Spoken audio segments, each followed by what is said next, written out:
Hello everyone, so welcome to RR Academy. So in this session we'll discuss about balanced and unbalanced forces. So what is balanced forces?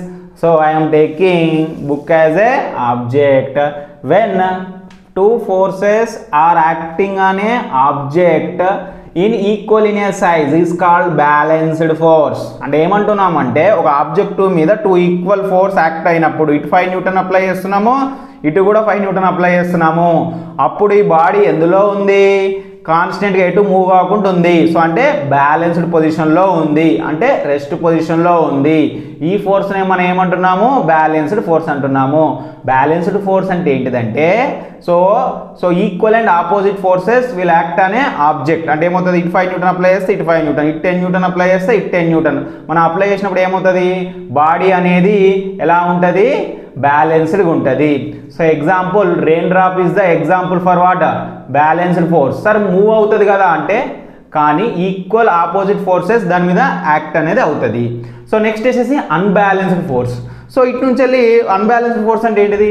When a two forces are acting అనే object with not equal in a size. What? Not equal in a size. అంటే ఇప్పుడు ఇటు అక్కడ 10 newton apply చేస్తే ఇటు పక్క ఏమవుతుంది?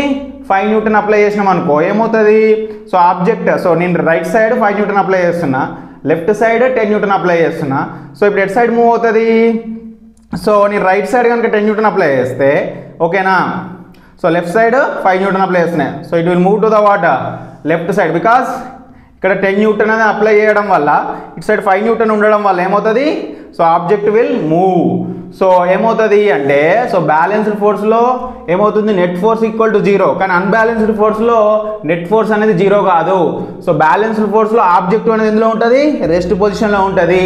So కానీ అన్బ్యాలెన్స్డ్ ఫోర్స్లో ఆబ్జెక్ట్ ఇన్ ఏ మోషన్.